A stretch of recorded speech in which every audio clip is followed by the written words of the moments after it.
दोस्तों खबरें तो बहुत सारी है, एक एक करके हम बात करेंगे। खासकर गज़ा को लेकर के इस वक्त जो रिपोर्ट आ रही है, जो खबर आ रही है, वो कहीं ना कहीं बेहद आश्चर्यजनक है।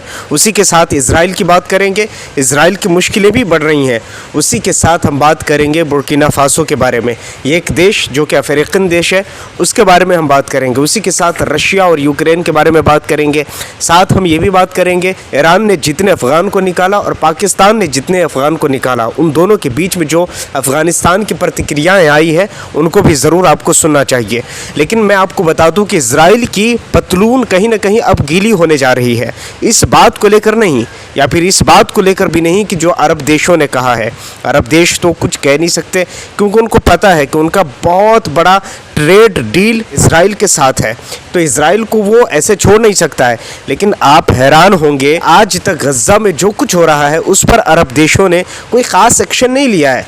लेकिन अभी जो खुद मैं आपको बताऊं अरब देशों की प्रतिक्रिया के बारे में, तो इजराइल के प्रति और गज़ा के प्रति जो प्रतिक्रियाएं दी हैं, सुनकर आप सर पीटने लगेंगे और आप सोचेंगे कि भाई ये क्या हो रहा है, क्या हो रहा है, यहाँ पर हो क्या रहा है। अब आपको मैं बताता हूँ, लेकिन विस्तार से। देखिए 14 देश हैं, खासकर ब्रिटेन की बात करें, उनमें वो मुख्य रूप से वो भूमिका अदा कर रहा है। तो ब्रिटेन खासकर एक ऐसा देश बन गया है जिसने पूरी तरह से अल्टीमेटम जारी किया है, नेतन्याहू को कहा है भाई अब बस कर दो, बहुत ज़्यादा हो गया, अब रहने दो। अगर तुमने मेरी बात नहीं मानी और गज़ा के अंदर अभी के अभी जंग अगर बंद तूने नहीं की, तो फिर हम 14 देश मिल करके और फ़लस्तीन को एक राज्य घोषित कर देंगे और उनको एक इंडिपेंडेंसी के तौर पर उनको एक अपना देश बनाने का पूरा हक होगा, अधिकार होगा। और अगर इस बीच में अगर कुछ भी हस्तक्षेप करोगे तो फिर हम 14 देश मिलकर तुम्हारे साथ लड़ेंगे।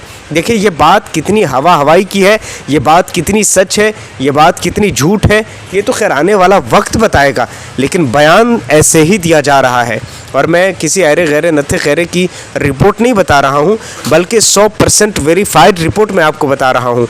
तो आपको विश्वास होना चाहिए, यकीन होना चाहिए। अब मैं आपको बताऊं इन चीज़ों के बारे में यूएन ने क्या कहा है। देखिए गज़ा की जो तस्वीर है उसको लेकर यूएन ने चिंता जताई, खासकर ट्रंप ने भी चिंता जताई, लेकिन इजराइल यानी कि नेतन्याहू ने उस चीज़ को खारिज करते हुए कहा कि भाई ऐसा नहीं है। और आप जानते हैं कि खेल खेलने में ये लोग एक से एक माहिर है। अरे भाई जो पत्रकारों को नहीं छोड़ते हैं, क्या लगता है आपको कि जो रियलिटी बाहर लाने वाले हैं जब उनको ही नहीं छोड़ा जा रहा है, जब पत्रकारों को नहीं बख्शा जा रहा है, तो आपको क्या लगता है कितनी आसानी के साथ इन लोगों को खबर कैसे मिल जाती होंगी। लेकिन ये तो बड़ी बड़ी संस्थाएं हैं जिनको इजराइल नहीं रोक पा रहा है। ये वो संस्थाएं हैं जो दावा कर रहे हैं, आप सोच भी नहीं सकते हैं कि वहाँ क्या कुछ हो सकता है। मैं आपको क्या कह रहा हूँ, इस चीज़ पर गौर कीजिएगा। ये वो संस्थाएं हैं जिनको इजराइल नहीं रोक सकता। आप बताइए यूएन को कौन संस्था रोक जाएगा? अमेरिका की जो वहाँ संस्था काम कर रही है उसको कौन रोकेगा? और जो दूसरी बड़ी ताकतें हैं, बड़ी क़ुव्वतें हैं और जो बड़ी जो सुपर पावर कहते हैं उनकी ताकतें हैं, वो जब वहाँ काम कर रही है तो उनको कौन रोकेगा? तो ये उनके ज़रिए से खबर आती है, तो फिर पूरी दुनिया में ये बात जाती है। वहाँ प्रेस की क्या हालत है, मीडिया की क्या हालत है, स्वतंत्रता की क्या हालत है, हमसे ज़्यादा कहीं आप जान चुके होंगे। इसी के साथ अब हम बात करें, इजराइल की मुश्किलें बढ़ी है, यूएन ने भी चिंता जताई, ट्रंप ने भी चिंता जताई है। खासकर ब्रिटेन उनके लिए इस वक्त सरदर्द बन गया है। अब अरब देश की बात कर लेते हैं लगे हाथ, क्योंकि जब हम गज़ा की बात करते हैं तो अरब देश की बात तो करना ज़रूरी है। अरब देश का जो भूमिका है वो भी मैं आपको बता दूं 2 शब्दों में। देखिए अरब देशों ने कहा है हथियार डाल दो, अपना गज़ा जितना भी है वो सब के सब पॉलिटिकल जितने भी लीडर हो वो सब के सब सरेंडर कर दो। क्यों? क्योंकि उसने दुख जताया है जो कुछ इजराइल पर हुआ अक्टूबर 2023 को। इसको लेकर के अरब देशों ने दुख व्यक्त जताया और कहा कि हमें खेद है, हमें दुख है और हम ये हुक्म देते हैं किसे, गज़ा के अंदर उन पॉलिटिकल पार्टीज से कि वह हथियार डाल दें, आपको सरेंडर कर दे। कल होकर के वो ये भी कह सकता है गज़ा खाली कर दे, क्योंकि गैरत का सौदा तो इन लोगों ने बहुत पहले कर चुका है। पिट्ठू वाली दोस्ती है इजराइल की और ब्रिटेन की, इजराइल की और अमेरिका की, इजराइल की और फ्रांस की। उनमें बड़े बड़े देशों की बात कर रहा हूँ मैं, जो 14 देश का जो नाम निकल कर आ रहा है उसका लिस्ट भी आपके मोबाइल पर दिख रहा होगा। मैं बड़ी बड़ी जो सुपर पावर ताकत है उनकी बात कर रहा हूँ। इन्होंने समर्थन किया है कि गज़ा के अंदर जो कुछ हो रहा है वो इमीडिएटली बंद होना चाहिए, नहीं तो हम आपको छोड़ेंगे नहीं।